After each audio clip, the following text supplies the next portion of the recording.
Hey everybody, thanks so much for tuning in. On today's episode of conventioNOT, we've got Steve Bear. Steve is an engineer with Ford Motor Company, which I can appreciate by title. Maybe doesn't sound like the most interesting position in the world, but it's how he got there that absolutely fascinates me. Steve, Ryan, and I are all from the same part of the country, southeastern Michigan, but we all had such different upbringings, and Steve's is unlike any we've shared with you thus far. Steve was homeschooled until his senior year, when he then got sent into AP High. Needless to say, that would color the lenses he saw things through for years to come. I don't want to give too much away, but Steve's story is so full of sharp turns and even a couple dead ends. It's hilarious, it's inspiring. Steve shows us that good things can happen to good people, bearing they've got a bit of a goal in mind and are willing to absolutely work their asses off. So I'll leave it at that. Please sit back, relax, get to know our good friend, Steve Bear, future proof. Steve, it's good to talk to you again. Yeah, it's definitely been a while. We had a lot of drunken nights up there, I guess. So, it's probably not not always the best arena for memory right. to be, plenty made, just not as many kept, unfortunately. Right. Just a real quick introduction. Today on conventioNOT, Ryan and I are lucky enough to have a good friend, someone I admire in life, professionally and personally, Steve Bear. We're going to talk a lot more about what Steve does outside of the engineering facilities, but I would love for Steve to just give yourself a little bit of a, what is your title nowadays? What's your professional title? So I guess my professional title is Chief Controls Engineer, VOME, which is basically vehicle operations through Ford. So I work for Ford corporate, kind of, but I'm agency. There's a bunch of contracted engineers, and I'm one of them. You're one of those guys that has that job that people are just like, I don't really know what you're talking about, so I'm just gonna change the subject a little bit, right? Yeah, it's difficult. I guess I make sure all of the automation in the plants is running correctly. I guess that'd be the. that's what people do, right? They heard you say Ford, they heard you say engineer, and then you said vehicle, and they're like, all right, cool. I know what box. Yeah, that's basically where it is. Yeah. My job right now, the one when I started working for Ford, we don't really mess with robots because we're in final assembly. However, the plant I'm at now in Kansas City, that was my old glass cell when I worked for Ford, a few years ago. So, so whenever they do have a problem, they just call me over anyway. But I'm not technically supposed to be touching those. but they're your babies, really right? So you know them. Yeah, I mean, yeah. Those are my baby cells. So, I technically got my degree in manufacturing engineering. Okay. But it was super lab based. It was I went to ASU, but I went to ASU East, which is, and more specifically, not the nice part of the campus. They just kept us all about a quarter mile away in an old sim building. So half of it was the flight school stuff, and the other half they just buried us. All the engineers out there, we never came out. That's a really nice entry though into your future of being in some of those large facilities and plants. Oh yeah, for sure. No need to repaint the walls quite yet. But that's also like a perfect segue, Steve. I know you know the show. You've heard a couple episodes before. So one of the things that I do want to do today, and you've given a nice intro to what you're doing today, and it's all very impressive, important. You got this real job with a real title at a real company. But I've known you for a long time, Steve. It's better than catfish in your career, Steve, by the way. I honestly, you're someone that I want to show off in the path to where you've gotten. Your pursuit of it has been borderline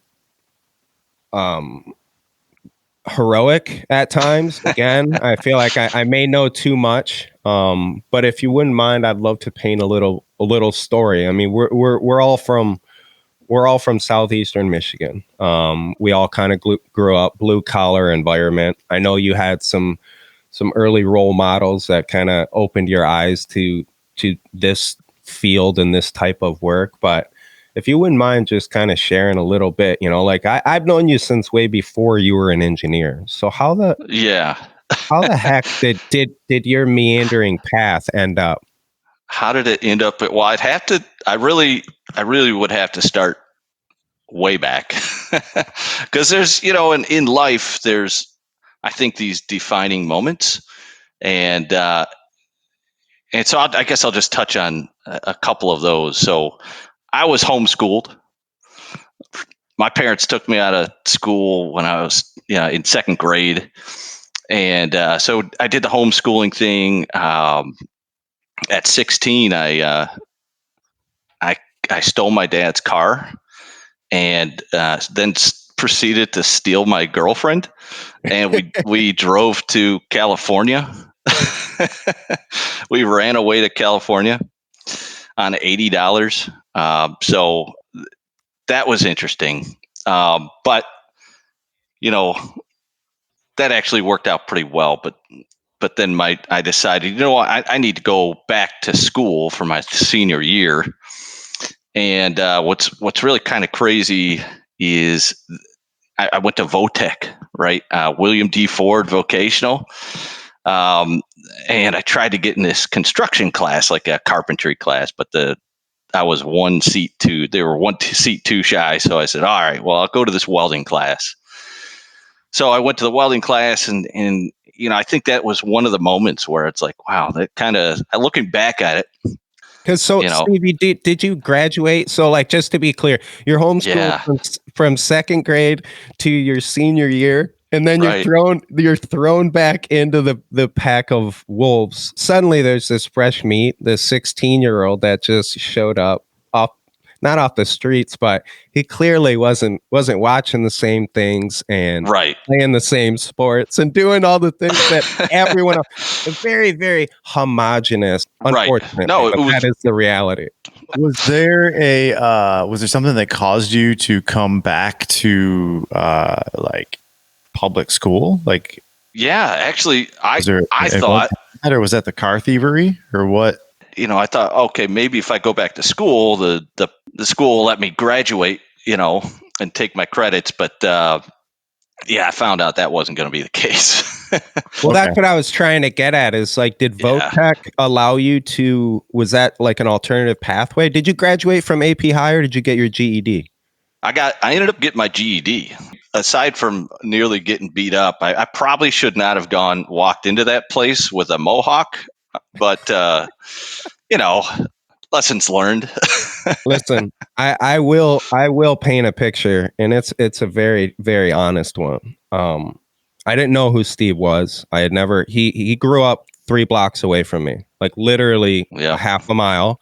We spent both of our childhoods there. He played with some of the kids I played with, and participated in the sports I participated in. He's a couple years older, so there was some separation there. But literally, he showed up. I think I was either a sophomore or a junior at this time, probably a sophomore in high school. And again, it's just typical small town high school. Everyone knew everyone. We're talking 1,000 kids in the school.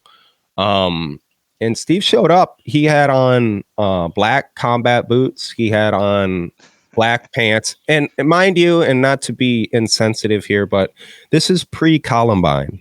And I hate to even mention that word with associated with you, Steve, but I'm describing someone who was. Oh, it's so true, though. I mean, dude, you were wearing black combat boots, torn black jeans. I had a chain. I was going to say, I don't remember you wearing a black trench coat, but you might have owned one. You had a no. I was never into the trench coats. You had a foot tall mohawk. Yeah, it was, and like literally, to me, even in hindsight, you were you were something out of television. You know, like at that time in my life, I had never actually seen a human being with a mohawk. Like, I know what I'm describing is how sheltered my upbringing was, but well, it's almost honestly, like a sitcom, right? Like the environment for our non-Metro Detroit listeners, you know, like it's a pretty homogenous environment where all the families are together for the most part, and everybody cheers for the team or team, Right. you know, and so a kid walking in the '90s, you know, with a foot tall mohawk, all of a sudden, like that sets off the bomb, right? Like it's not a polo shirt or a starter coat. no, yeah, it's not. That was It's things weren't as not acceptance accepted then, right? of this. Yeah, it was a little different back then. Yeah, the channels were like narrower, you know. Maybe, you know, it's a little bit different, you know. Steve, we talk a lot about like how social media is negative, but like maybe that's one of the places where it's maybe not so much, is that I think kids could have like a lot of different styles, right? Like you could be a skater, or you could be an athlete, or you could. There's a lot more acceptance nowadays, it seems. Right, you know, whereas Right. like kind of you know, you had to go into one of those channels, and maybe even more so in a homogenous community, like a lot of us come through, you know. So many of the people who are listening come through communities like that, especially if you grew up in the '90s. I mean, Well, yeah, I mean, I hate to say it, but there's a reason why a lot of laws in terms of, you know, sexual identity and a lot of those things changed in the 90s. Unfortunately, we went from super ignorant and unaccepting and intolerant to, you know, let's start to maybe go down these avenues of understanding and accepting. So, Yeah, that was really, we were around when those, we saw why those laws changed too, right? We were there. exactly. So that was, you know, interesting. So sorry. what do you feel like as a kid when you show up that way? I mean, you know, Yeah. jumped into talking about this very significant career in which most people probably assume that you wore a polo shirt and khakis since you were like came out, right? Right.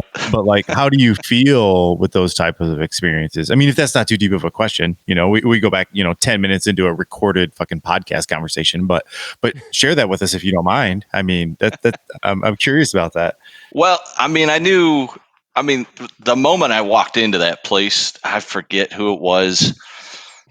This kid sat down. He was obviously like a jock, you know. I was sitting in the lobby. Kid sat down next to me, you know, and started asking me if well, I'm not going to say it, but essentially he wanted to know if he was a fellow racist. Not going to use the terms, and I said, I just turned to him and be like, nah, man, nah, man. And so, you know, from literally minute one, I started getting, you know, kind of getting poked a little bit. And that kind of continued, to say the least, going through that senior year. They just didn't like me. And I'm not really one to back down from a fight or anything. Not that I'm a big fighter, but I just don't, you know, I've seen kids, you know, and especially the group, there's always that group of kids, kind of the outcast. And, you know, when I walked in, they all thought I was, you know, the cool shit, you know, and all this. And you're the you know, king so of the many outcast. times, yeah, the outcast. I was, you know, technically in the outcast group, even though I didn't want to be in that group. But, you know, I'd see these kids kind of get bullied a little bit, and, you know, and they'd shrunk away and shrink down, and, you know, all this. That just wasn't me. I was never going to do that. So, and I don't know if they didn't like that or not, but it kind of shaped me a little bit. But Well, it was just an interesting situation. well, no, But, Steve, and you talk about it openly and candidly, and we appreciate that. But like, I got it, man. I don't know if you will ever get enough credit for. I don't know where that came from. And that's not a question as much of a, you know, here's this kid who's homeschooled, doesn't have a huge group of friends, and is subjected to this like torment that none of us want to deal with. And instead of shrinking away, even at that age, you had the kind of strength or resilience to fight back. Like where did that come from? Kind of spending so much time not isolated, honestly, but like where yeah, did that no. come from? So I mean, my parents were super religious. Let's just put it to you that way. Super. So, it's because I didn't have a lot of friends, and even if I did, they were always at school anyway. I spent a lot of my time watching old classic westerns, John Wayne and Clint Eastwood, and probably there. And partially Seriously. my dad. I mean, I've seen my dad kind of get into squabbles a little bit here and there growing up, and Sure. it's a big, you see your dad not backing down from, a jerk, and you say, oh yeah, that's how things should be. So I don't Yeah, know, you maybe stand up from for there. yourself. I don't know. No, that's fair. I honestly, I didn't expect you to have an answer to it, but I couldn't help but ask the question. It's Yeah, such a weird balance because like being a bully is one thing and the world deals with that in a different way now, maybe also healthier, see our previous conversation, but like there's this other like very careful balance of becoming a confident young person that is so dependent on being able to like prove your toughness, right? And so that's true. maybe you don't if you're from a certain area, or maybe let's just say it's like a culture of a lot of areas, it's that toughness is proven through fisticuffs. But like it's like this weird rigidity. I started listening to this weird book. I promise this won't be a tangent because it shows about you, Steve, right? But like, you guys know about that? Like, there's the senator. He's got an eye patch. His name is Dan Crenshaw. I know who Dan Crenshaw is. Yeah. Okay, so Dan Crenshaw wrote this book. He was on, I don't know, some media or something, and I picked up on this book. And like, he talks a lot about that now. He's like a millennial congressperson. He's a SEAL, and he lost his eye. And he sets like a real interesting tone about that. I'll try to look up the name of the book or something. But like, it's pretty interesting now to start to hear leadership talk about why that toughness or that rigidity and like almost like having that rigidity fail a little bit, right? So in other words, getting your ass kicked a few times, whether it be physically for sure. or like proverbially or whatever. It seems to like, affect the way that like anxiety and happiness affects you in your longer adult life, I think the problem is like fucking with a kid who likes to fight a little bit more than a kid who likes to, let's say, paint weird pictures. And I know that you're a creative person too, Steve. So like maybe that was like kind of part of it, right? Early on. But like ultimately, like, it's, if your creativity ends up being a violent creativity or like it's just misdirected, it sucks because your life could be like totally changed. More so at least now because that like weird, bottled up anxiety that you were trying to push out, you picked the wrong avenue. Sure.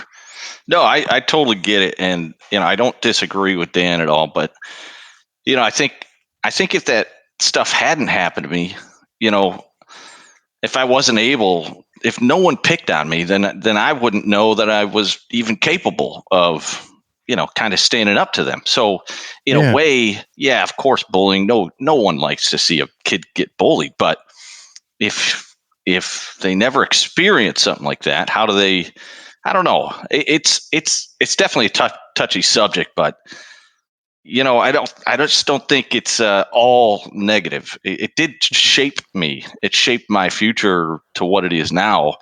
Um, so, although I was very good at not getting into fights, for whatever reason, I think Mike had something to do with that growing up. But You did just fine. You more than held your own, and I apologize because I know we're charging into your career there, and we took a little step back into high school, but I really wanted to touch on that, and like so now we I got you think out that's of high part of the school. show, though, man. Like, No, I you're gonna know, continue but on, but like nobody wants to fucking listen if we just bring you on. Like, hey, this is Steve. Let's talk about high school. He had a mohawk. He used to get into fights with kids.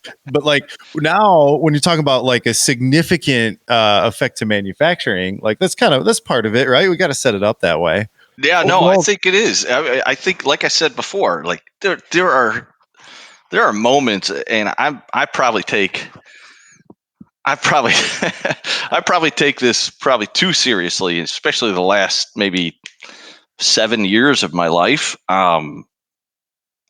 I kind of look to the stars to see where I should be going next. I know that sounds crazy, but once I look back on my life and in certain situations that guided me, I can't help but think now when I live and wherever I go end up going, because I tend to move around a lot.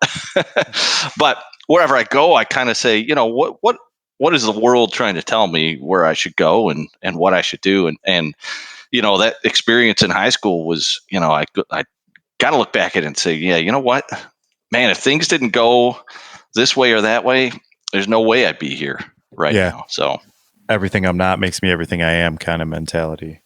right. Well, I mean, when you're 16 years old and have the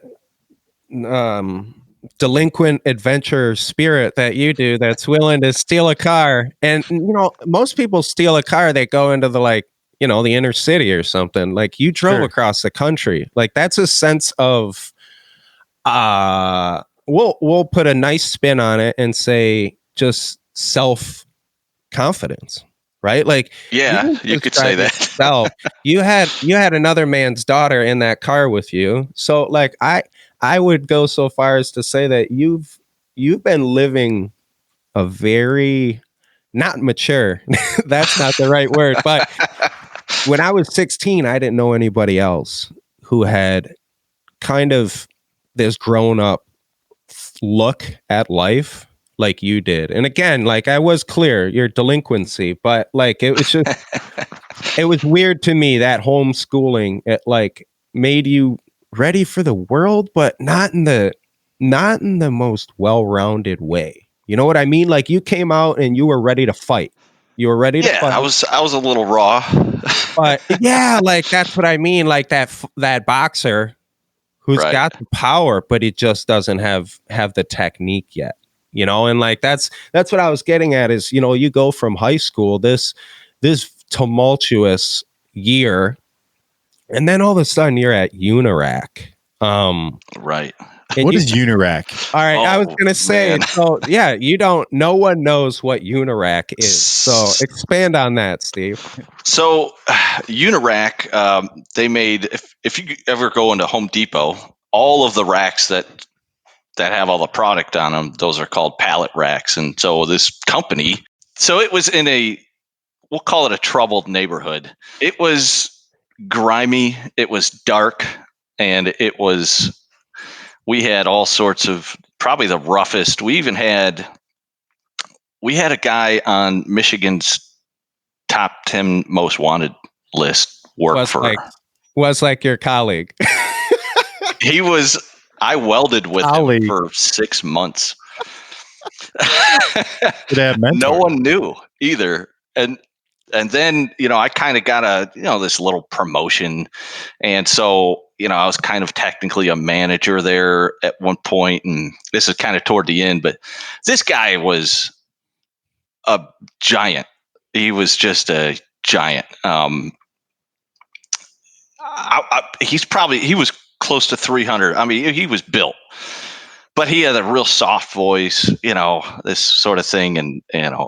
And my managers would come up to me and say, you got to tell Joe what to do. You go tell him to do these things over here. And I'd just be like, yeah, I don't want to do that, man. I don't want to do that. Joe, they made me do it anyway. So, Steve, you were like, what, 19, 20 at that time, right? You're at Unirac for a few years after high school. Yeah, that was a very interesting time in my life. It was hard, work every single day. You're making just hundreds of the same thing over and over and over, welding and, getting arc flash in your eyes and, getting sunburnt. It was a tough job. I gotta know. What's that? What? I mean, Steve, I've known you, man. You've always been thinking. How did you not lose your mind? How did you stay there for like, what was your, at that time, if you can reflect on like, were you going to ride that out? Like when you were So, 20 years old at Unirac, were you going to be there for 5-10 years? so I was kind of here's a little funny note. I worked at Unirac for 2 years and 1 month.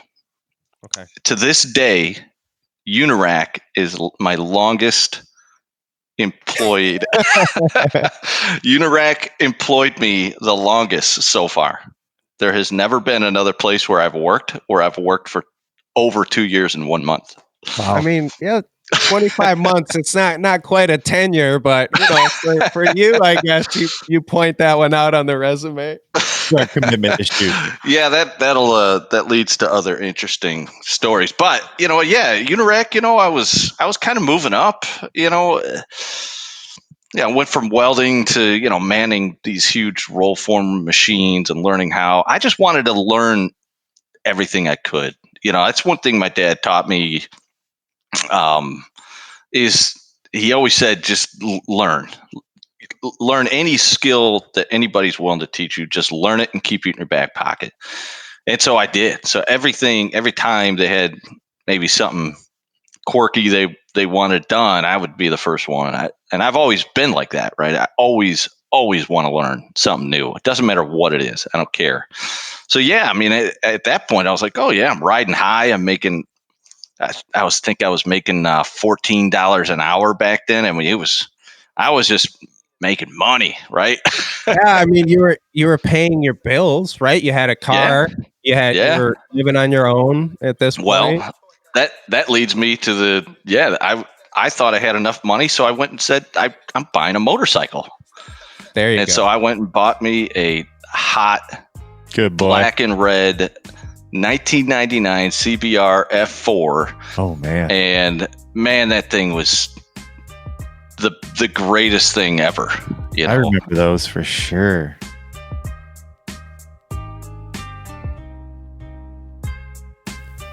Did you know that show reviews help Mike and I appear higher on podcast searches inside of all the different channels that we appear upon?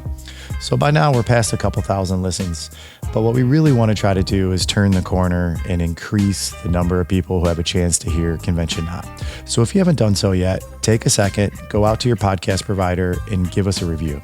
We really read the feedback, we really take it to heart, and we really appreciate you.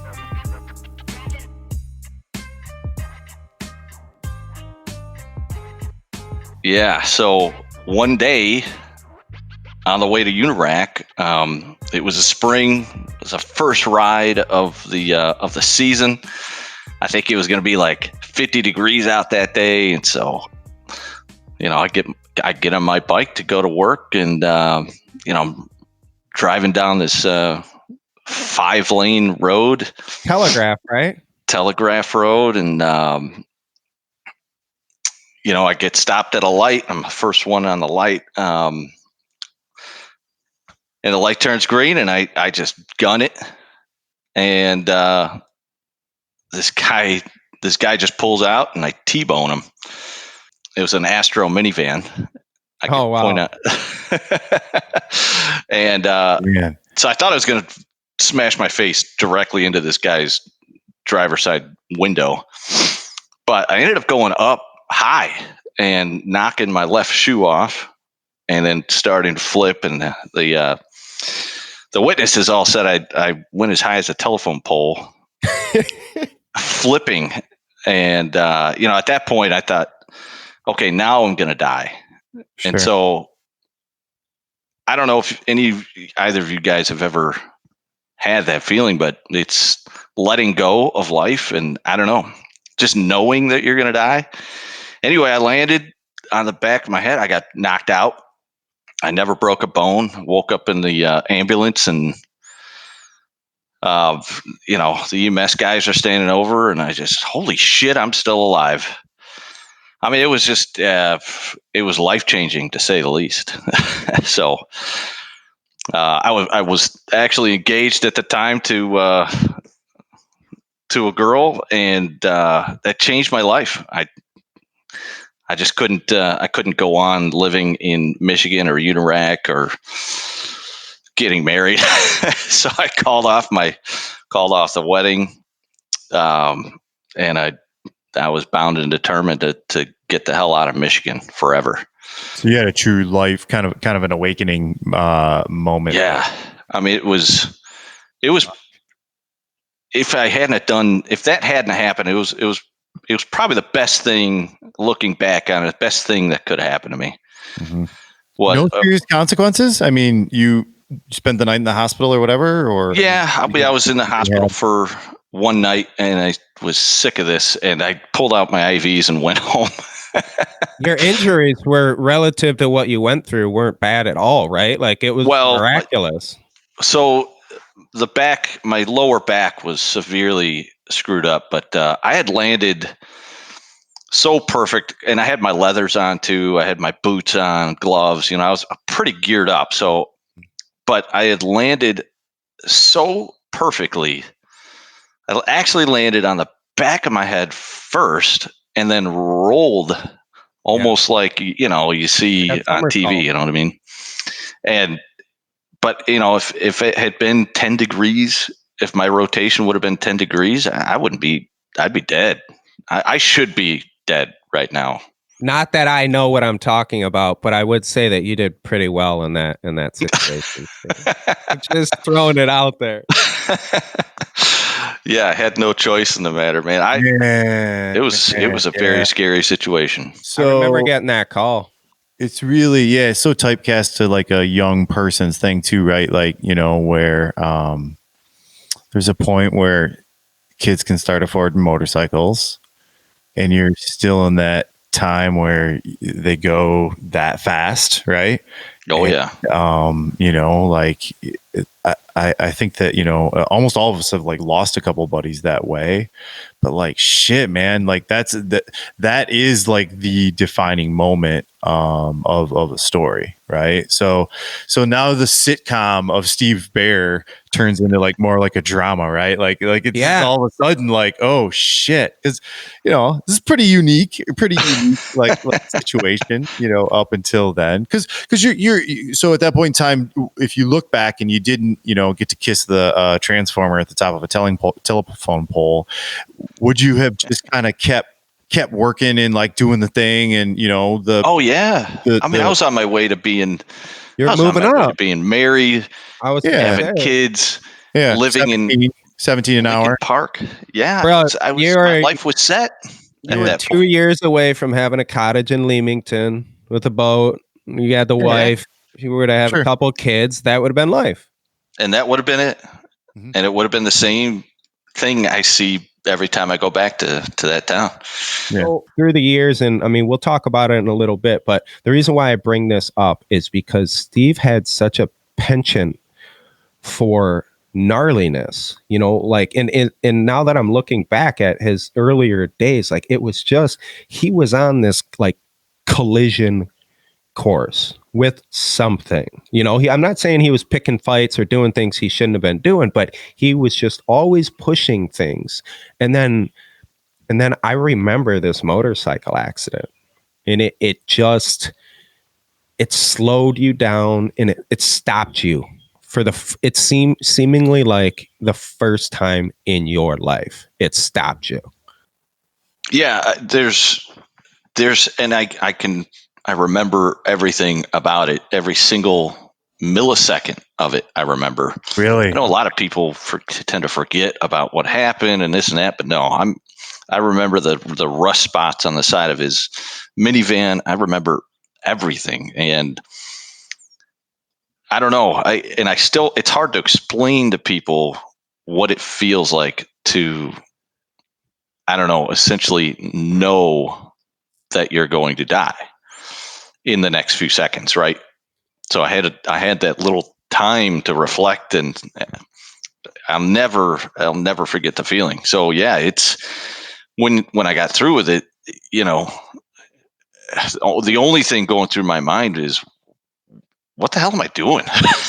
Sure. What am I doing? I don't want to do any of this stuff. So I didn't. Did you sit with that stuff beforehand, though? I mean, or was it like epiphanous in that way? I mean, like I have to imagine, and I'm going to totally stereotype. So forgive me, Steve, but like, Christian family, things are wild. You kind of get back to the quote unquote straight and narrow because you're engaged and you're following those maybe like Midwest type value things. Like, did you wrestle with the challenge that like you needed to get on the straight and narrow before tumbling off the bike, or was it just like epiphanous then? No, I mean, not to try to straight and narrow, right? But like, I'm sorry. Yeah. To interrupt, but so I was always, I always considered myself a good person. So I wasn't really, I think straight and narrow would be unfair, but I think it actually pushed me further, I guess, to the opposite direction. Because then I was like, wow, okay, if I don't start living my life now, I'm gonna miss out on it. And so it almost pushed me even further to say, screw everything. I'm doing what I want now, and if I've got to do it. It was almost a mission at that point. Like, I mean, at 21, your whole life was pretty well laid out at that point, right? Like, despite your very unique upbringing, within a couple years at Unirac, which again, to remind everyone, was not a fun environment. Yeah, you made the most of it. And Ryan says straight and narrow, but I think alternatively, what he would agree with is you just all of a sudden were accepting that you're going to be a grown up. Right. But you accept that. That's like, better. That's better. At like 21, 22, because I remember like all of a sudden Steve wasn't coming up to visit us at college as much anymore. And, like that's about the same time as when you got engaged and you got that management, and then you got in this accident. And then how many months later until you? 6. Okay. So that's 6 months until I said, you know what? I'm getting out of here. Okay. I packed up all my stuff. I actually went with my buddy had moved out there probably 10 months prior to me moving out, and got us a spot out in Arizona, and we just packed up and got out. Give me a date. What is this? Circa. Roughly. So it was March 9th is when I got my. So it was 2001. March 9th, 2001 is when I got in my motorcycle accident, and I guess it was less than 6. So in July 7th is when I actually left Michigan for good. Okay. Handful of dates that you remember in your life. Yes. Right? Yeah. In fact, so what I probably regret the most was I actually went with my ex-fiance and her friend out to Arizona. Which, whatever. It got you there. So yeah, it did. It did definitely get me there. So love and maturity are complicated. Yeah. It's hard to get all of those dice to kind of line up in order that way. Yeah, especially, we didn't have a whole lot of money, but the 4 of us had enough money for a decent house in Mesa, Arizona, and man, I don't know. I had left Michigan. Michigan was behind me at that point, and at this point, I'm just like, man, holy crap! I've got the whole world in front of me. Arizona is night and day compared to Michigan, so I was flying high. I ended up getting a job at this place called PW Athletic as a welder, and kind of moved up the ranks there. I was flying high. I mean, so that's funny to me. You made all these changes in your life, and we're not going to get into it. I'm just going to tease you about the only part of Michigan you brought with you is your ex. But yeah, many of us learn things later on. You're in Arizona though. Welding is still paying your bills. Oh sure, yeah. Welding, machine shop stuff. I mean, I thought I was set, Well, again, and I have to ask, like, what in your life though, like you thought you were set, what do you're other than just having a job and a couple friends, what else are you doing at that time in your life? Like, so what's important to you? my days revolved around skating still at that point. So Okay. we had, in fact, JB and Mike French. He had a bunch of skating buddies that we had met throughout There was our a scene. travels in Michigan, Yeah, there going was to a much bigger Chicago and scene out this and there, that. right? Yeah, they actually lived out there. I didn't know this at the time, but when I moved out there, I learned. I kind of hooked up with the local skating crew, and they were like, "Oh yeah, you know who Mike French is?" I was like, "Fuck yeah!" So we ended up just, I mean, it was all skating, and then I'd go weld and work, and then I'd go to skate, and that was it. Like that was my life, and I was living high, and it was awesome. Well, and to be clear, you weren't just like, again, people got to remember, I mean, skating is so big and popular now that I don't think it's as like appreciated, that when we were Right. doing it. And I mean, Steve wasn't just like one of these. Steve's getting full-length features and videos. He's being photographed in magazines, which again, like maybe doesn't sound like a huge deal to us as 40-year-olds, but you're still in your early to mid 20s at that point, right? So like, Oh yeah. not only had you gotten out of Michigan, but you're living out your skating dreams. And Well, right, and like, and you made it. yeah, I felt like I made it, but unfortunately, I got fired from that place, um, and kind of went job to job for a little bit, and um, ended up working for this mining company that made mining equipment, and this is one of those defining points of my life, but. I was working with this guy, must have been 74, 75 years old. It was August, so it was probably 115 degrees out. Man. We were outside working on this 9-foot diameter pipe where we're welding and then grinding our weld. And it was, I don't know, we would just kind of take turns, you know, he would do a spot and then I would do a spot and he would do it. And I'm sitting there and I mean, it was an epiphany. And I realized, holy shit, I cannot end up like that guy. Yeah. Starting There to is figure it out. Starting to figure out that's like, at some point, what you're doing now is going to be a bit of what you're doing forever. Yeah. Yeah. And I saw my future. And I just kind of walked off the job site. Okay. I literally got up and left. I didn't even say goodbye. I just kind of got in my car. I mean, I was only working there for a couple of weeks, but yeah, I just left. I went right to the to Mesa Community College and signed up for classes, and just never kind of looked back from there. And knew that it was time to really get my act together.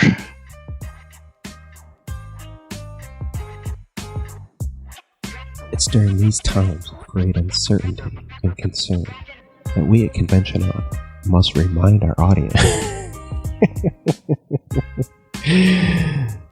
I'm not trying to throw that shit at you guys.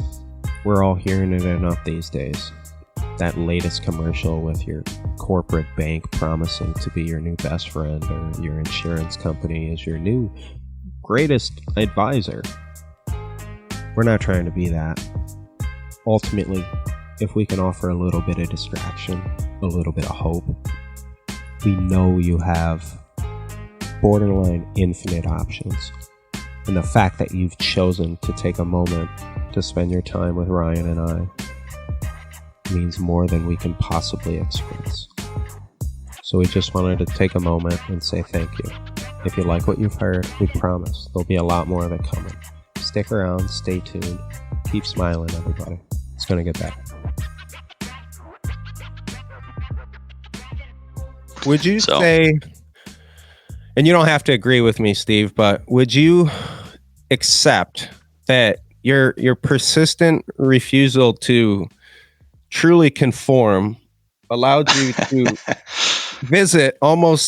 check all the boxes before there was only one left?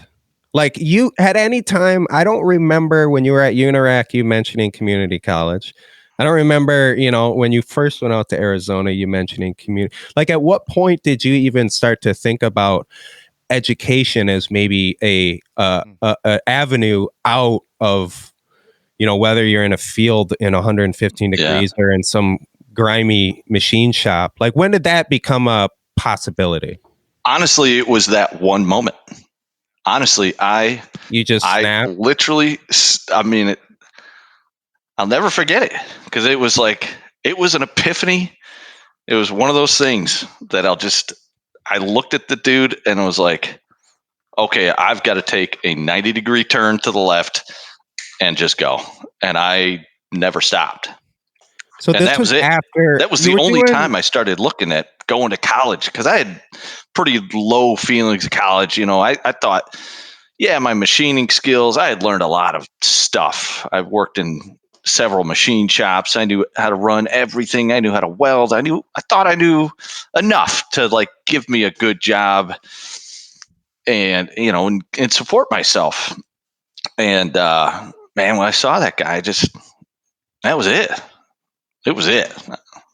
So I went to community college and, because I kind of had to brush up because I apparently didn't learn enough at homeschool. Turns out. Yeah. So I had to relearn a bunch of math. And so I did that just to brush up. And I ended up getting a job at the Phoenix Institute of Art for a while, where I had met this lady and she was kind of running the show and she was an artist. She was kind of famous. And she's actually pretty well known around the Arizona area. And he ended up accidentally getting fired because I got cut and I had actually just smoked weed for the first time in like a month. Like 2 days prior, and so I had to take a drug test, and she ended up giving me her card and said, "You need to just come work for me." I was like, "Well, I'm putting myself, going to school." She's like, "That's all right." So I essentially worked for this lady while I went to school. Okay. And it was great. It was awesome. I remember that you having very good things to say. Are you comfortable sharing her name? Is that all right? Or yeah, Taya Hubbard was her name. She was great. She was great to me. She was a great artist. Actually, first of all, I am not an artist. Okay, I made her art for her. Like she so told she would you make what to weld, where to weld it, right? You were the welder. and she taught me some techniques and stuff. So she would make a piece, and she would just have to hand it to me. She says, I need like 7 of these. And so I'd look at it and go, okay. And so I'd recreate 7 of them for her. And I helped her, keep her shop upgraded and all that stuff. So, it was great experience.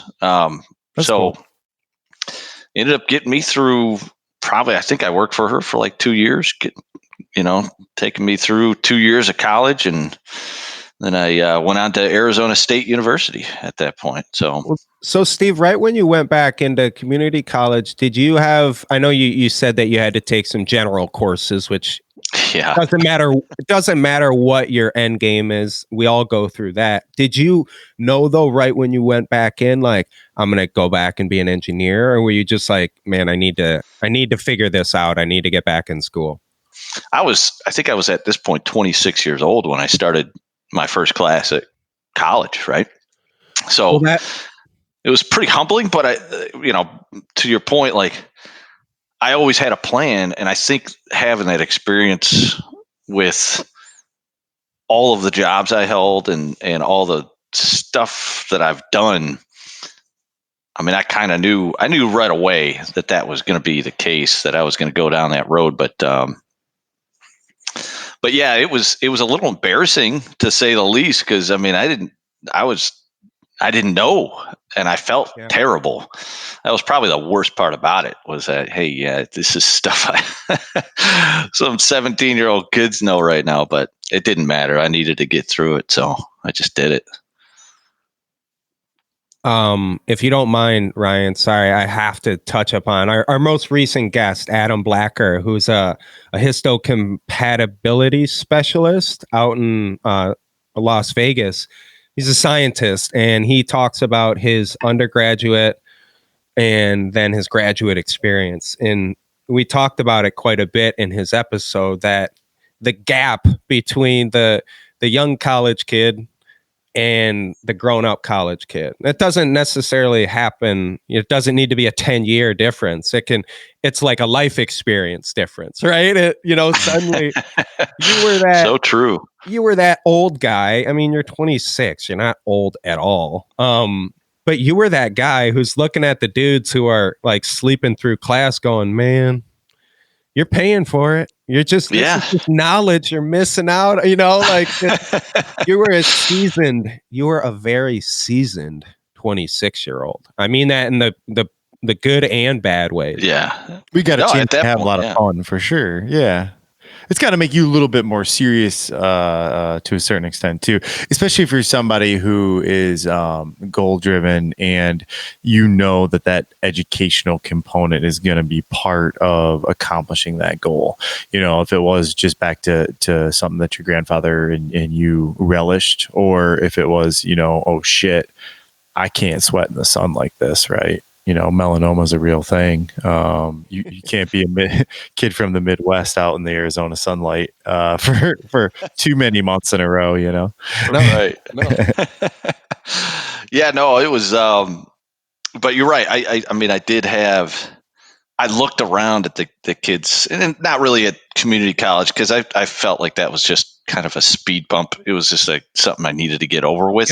Yep. Yeah. But when I got to ASU. Yeah, I think it really hit hard. Not only the difference between a community college and a full scale, state university, but yeah, you see these kids, these young kids, and it's like, what are you doing? How can you get a C in this? This is ridiculously easy, Right. But here I am. I've got a very specific path that I'm going to take, and I'm going to run down that path and do it. Mm-hmm. So, spending 20 hours a week, sometimes by myself inside of a little room with a chalkboard trying to figure out calculus-based fluid thermodynamics, it wasn't a big deal to me, because I knew what I had to do. And at the end of the light was always at the end of the tunnel. If I just put my, head to the grindstone and just pushed and did it. And that's how I ended up where I'm at now is, I took this electorate called PLC programming for the first 5 minutes of class. He comes out and says, if you want to make the real money, you got to stay in this course and then take my next course. If you don't want to make money, just, blow this course off. Well, that engineering professors said that. Oh yeah. Yeah, because he was, and so I from that point on, I never went to the library again. I just went into this big lab, and I lived in that lab at that table for probably the next year and a half, just learning, playing with all the stuff, and learning how automation worked and all that stuff. So ended up going into business with that professor too, a couple of years later. So who was that? I was like, oh yeah, what's that? Who is that professor? His name is Jerry Gintz. He's pretty well known in the Arizona manufacturing sector. He ended up hooking me up with my first job. I signed my offer letter the day I walked down the aisle. Ended up buying another motorcycle, Gixxer 750. Had fun with that for about 6 weeks before I got into another motorcycle accident. Does anyone hear that this isn't an echo? All right. So Steve is explaining two events that are almost 10 years apart in his life. But if you rewind and hear the lead up, some very similar themes in terms of what Steve does when he gets comfortable. I don't know though. I think the Honda was a 600. I think It was a 600, so it's totally different story. Like, totally. Oh, sorry. Yeah, that's my bad, guys. I'm not appreciating. Yeah, but again, it was probably a good thing because I ended up knowing a bunch of guys with motorcycles, and we would do some pretty stupid stuff on the back highways in the desert, and it was probably good that I only got in that bad of a motorcycle accident. Could have been much worse, but it ended up changing my life again. Like, it wasn't as like dramatic, but it hurt a lot more. Yeah. I took my thumb off. They had to reattach my thumb. Yeah. Poked a hole in my lungs. It was just terrible. I ended up quitting my job. I held that for just under 2 years and 1 month. So I said, I'm quitting my job. I'm going to go into business with my old ASU professor and teach these PLC classes and stuff. So, with the help of my lovely wife, we just kind of put our foot over the ledge and just went for it. Tried for about 9 months. Tried to get this business up and running, but it just turns out companies don't like paying for training, even though they really need it. So it didn't really work out very well. So about 9 months later, we were running out of money. Pretty bad. We were down to, I think it was down to $1,500, and rent was coming up in a couple weeks. So we were in bad shape. So I ended up throwing my resume out to almost every state. But during that time, by the way, I got to study even more automation because my ex-professor had a bunch of equipment that he loaned me. Yeah. So I was able to play with the latest tools and gadgets and stuff, while I was trying to build up this whole thing. So, anyway, I got a call from Detroit. I thought the interview went terrible, but I got a call the next day, and they were like, "You need to be in Detroit in 48 hours." I was like, "All right." This sentence. Let's do this. Yeah. Coming home, buddy. Yeah. We need you in Detroit in 48 hours. Like, what? Yeah. So I got in my car and left for Detroit, and got to their main Ford building. I thought I was going to go work at the main headquarters, by the way. That was not where I was working. No. It's like, I'm walking in as a Ford engineer. All right. We all feeling pretty good. Like, yeah, no. That's the other building. They sent you to the East Campus again, huh? It was, yeah. Poor Steve. It was just terrible. It was this little 1-story, hole in the wall building. I'm like, oh, this is not nearly as glorious. So, but Oakville plant is like Unirac, except bigger and more people. Oh, wow. But it was pretty grimy there. It was, there were a lot of assholes there. So I, what do you mean? They were Canadian. They weren't assholes. That's probably nice. Oh, no. People, when I've talked to fellow VOME, if you're a human being and you get put in that environment, you act the same way, right? It don't matter if it's in China. It don't matter if it's in Bangladesh. It's all Wayne, Michigan, Oakville, Ontario. Yeah, that's all.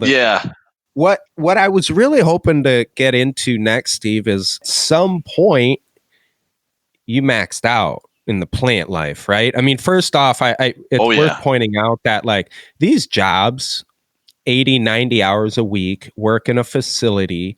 The only way you get a human being to take that job is you offer them a ridiculous amount of money. Some of us, ridiculous varies, but so it's just a no-brainer, right? You're like, that's eight times more than I've ever made in my life. So I don't care what I have to do. I'll be there in 48 hours, right? No, that's exactly how it went. Yeah. I mean, 90 hours a week, no problem. Let's do this. Well, that's you, right? Like you're you've been working that hard since you were 16 years old. What I want to talk about, at least for a little bit, is I don't want to say you snapped, but the last time we hung out was in Hawaii, and that was the start of a year abroad for you. So I want to share with our guests that like you haven't just been working in machine facilities since you were 14 years old.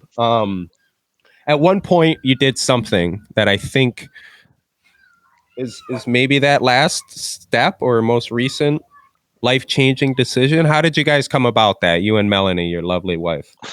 Well, that was kind of crazy. Actually, I was only in Oakville for 6 months, and then they transferred me down to Kansas City. So this when I took that job at Ford, it was only supposed to be between 1 and 2 year contract. It was agency, right? So after 11 months, I'm sitting down here in Kansas City. We had actually, our lease kind of ended in Tempe. We ended up selling all of our stuff and basically getting rid of 97% of all of our possessions. And Melanie started getting me, putting that travel bug into my head. So I was like, I was a little leery, but she's been kind of around. She's been to, at that point, she's been to Europe a lot and all over the place. So I said, all right, you know what? We've done well this year. So Melanie actually came up to live with me in Kansas City until basically my contract was done. The bean counter said, all right, we're going to end all contract engineers. So we said, all right, well, we got in our car and just started traveling at that point. You basically, so they ended that early. You had what, a 24-month contract, and they ended it 11 months in? They offered to hire me in to Ford full time, which is like a big deal, right? Yeah, for sure. It's a much bigger deal, but you're in there for life. And I was thinking to myself, I don't want to do that. Yeah. I want to go travel. Through your whole life, you've been such a good student of your surroundings, and some of us aren't as good at that as others, but you seem to have learned a lot from the lessons of others. So yeah, sorry, continue. Yeah, so that's when we just kind of got in our car and left. We had already kind of planned to go down to Central America, to Belize, and volunteer at this cat sanctuary, which is kind of crazy, but we had a little time to kill at this point. And then we kind of just flew down to this cat sanctuary on Key Cocker. We lived there for like a month. And in Belize, and I'm thinking, okay, this is cool, and it turns out that the boyfriend of the cat sanctuary, her boyfriend was actually raping women inside of her hostel. Oh my God. So what's the fucking deal with the cats, man? Damn, fuck. I'm just saying. Anyway, we hightailed it off the island. So they never have that on the brochure, but no. Again, we didn't know what to do. We didn't have anything planned. So I had looked at the Google Maps at that point. It's like, I don't know, in the middle of the jungle of Belize, there seems to be this little town. It looks kind of cool. Let's just go there. So we hightailed it off the island. We ended up getting on a chicken bus, and just going into the middle of the jungle in this town. And that's kind of how our whole Central America trip went, was let's just look on Google Maps and like find out what's cool, talking to people at like different hostels and stuff, and ended up traveling Central America for 6 months. And it was the greatest thing I've ever done. It was awesome. Wow. It was amazing seeing the people and the locals and eating the food. I mean, it was incredible. I got to spend about 10 days with you and Melanie I feel like that trip transitioned from mainland USA, then you came to Hawaii, and then you guys were to Central South America. That's right. Yep. So I got to kind of see you a couple weeks into what I would call not working every day, Steve. You weren't the Oh man, it's vacation great. Steve that you became, but you were just starting to get a little comfortable, like not having that, well, 9 to 5, more like 9 to 11 in your world. But I could see a light in your eyes that you just had this, like, you're an engineer, man. So you're innately curious and it's insatiable, but you were curious about something else. So I was just like, this guy is expanding himself in a way that in the, geez, almost 30 years I've known you, I haven't seen this drastic of an expansion of just your mindset, man. And I don't mean to be like too romantic about it, but I'm not giving you credit. Your wife is a saint and, Oh just yeah, a yeah. If it magician. wasn't for her, I just never knew. I never once thought about backpacking through Central America. Pretty dangerous, like, and at times it was, but for the most part, it was amazing. Like, I want to go retire in the jungle of Belize. That's why I bring up this point in your life. And we're nearing at the end. I think we got about 9 or 10 minutes more here, but I needed to transition to what's next because I know we started with, hey, what's your title? And that title is it's a consuming day job, but you're one of the few people I know that has the experience and the abilities to actually create that early retirement post life dream. And I know that's something you've been working towards a little bit. And I apologize for answering that question there, but I guess I was going to say, like, what's current and what's next? Right now, we've actually sold our house is up for sale. You know, I'm going to continue working for Ford for, I'm thinking maybe two years, maybe 3. But we didn't really do a great job because I had so many different jobs, and there was never this time where I'm like, okay, I can get a 401k, right? So right now I'm building my own 401k within the next couple of years. That's it. And so we're saving up for essentially retirement, and we're throwing all that money aside, and we're I'm gonna go build a house, looking at land down in southern Colorado, just working 80, 90 hours a week, every week, day in, day out, and maybe getting a day off every 3 or 4 weeks is just, it really puts a toll on you. And I just want to be done. I just want to end this terrible, like, it's very stressful because you're directly responsible for stopping the line. And I've done that. Yeah. I mean, it's just, Yeah. It's $10,000 every 40 seconds. That's essentially, and then you have people telling you that as you're trying to fix whatever's broken down. So, and then you have people yelling, like visibly yelling at you. It's just it's a terrible job.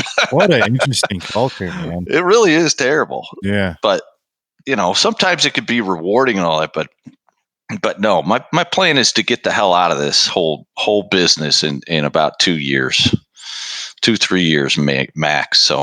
So many of our guests we talk to about the need for balance, and you're a bit of a one-off there, Bear. Like, you don't regularly balance your life. You seem to be so comfortable with the waves that you've just become accustomed to taking the good with the bad. And I just, we always talk about that constant recharge, and you seem to have a tank where you can just take shit for extreme amounts of time. Do you have that end game in mind? Like, how are you? Because I know you're not a miserable dude. I mean, the way you're talking about your day to day, it's not real rosy, but I know if I asked you how things are, you'd be like, things are great. I'm healthy. I'm getting paid. Yeah, I mean, things are okay.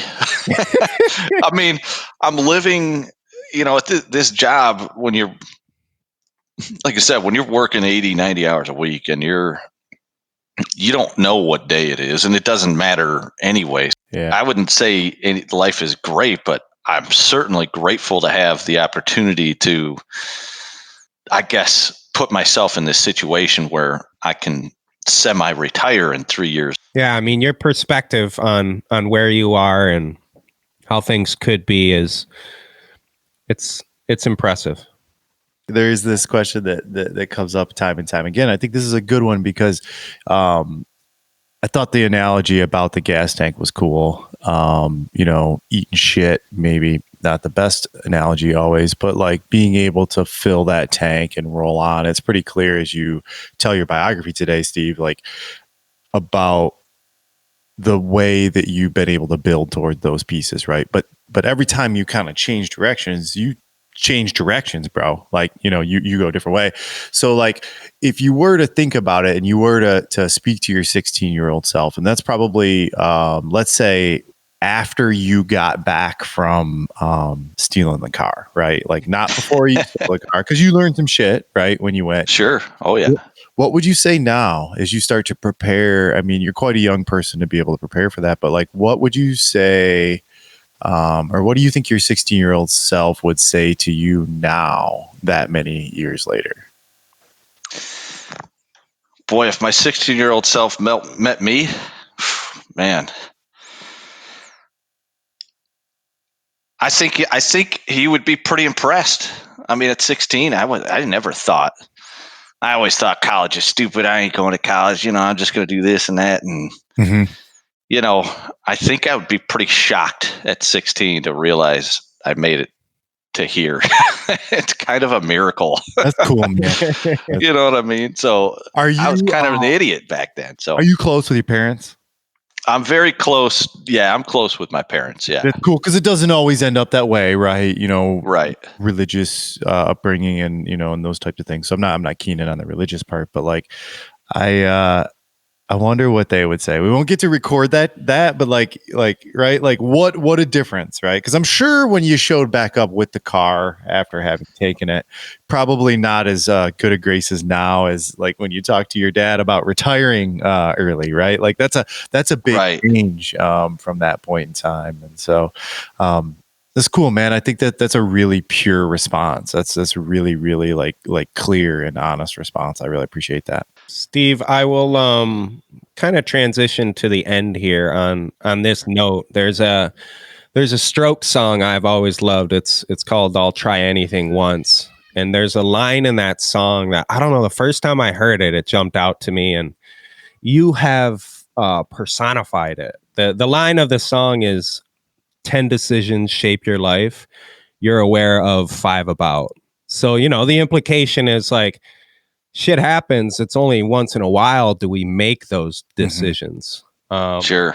Oh, yeah. And I just like, Steve, you've been so gracious as a guest and so candid and open and honest. I would greatly encourage you to find a couple mentees along the way if you haven't already and put some people under your arm, because I think your life experiences have so much more to do with, where you've been and the decisions and choices you took. And that's just, don't waste it on yourself. There's a lot more people out there that I think would have so much to gain just from getting to know you better, Steve. And I'm just so grateful for all the years we've had and for the time you've spent with us today. I can't thank you enough. I really can't. Hey, man, thanks a lot for having me. And yeah, I mean, that's kind of one of my what I'd love to do is teach people. So I appreciate those words for sure. And it's something I'm seriously looking at doing. So the future.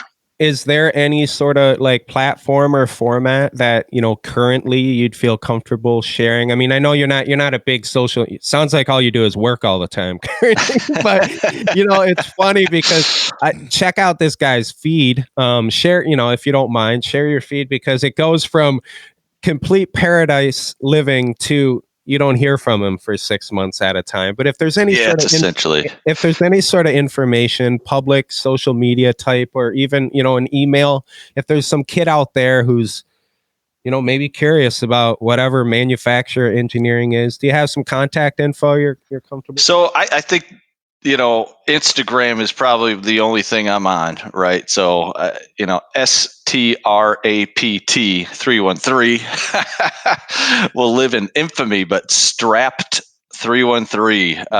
Find me there and DM me if you're curious. I'd love sharing knowledge with anybody, and especially kids coming maybe in college that would like to know more about what I do. For sure, hit me up and I'll give you some pointers for sure. Cool. I love you, Steve. I love you, man. Thank you so much. Ryan, can you send us out, big man? Yeah, I can. So we do the same for the show. It's Instagram. We're media friendly. We're starting to do videos now too, man. So Steve will probably produce a little bit of your episode. I'm going to find some old clips for sure. Yeah, that'd be cool. Maybe we get some skating pics or clips or something like that. So we're on Instagram too at conventioNOT_podcast. And then podcasts are everywhere on podcasts, man. You just got to Google that shit. So if you're listening to it now, obviously you're already listening to us. So click out, go ahead and subscribe. Steve, I really appreciate it, man. This is a cool,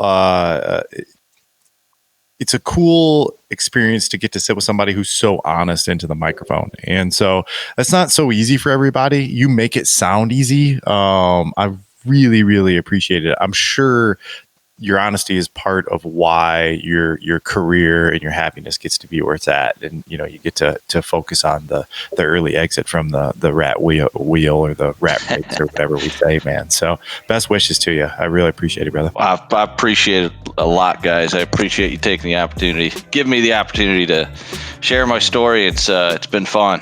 Absolutely. And wish you guys the best on this podcast. It's awesome.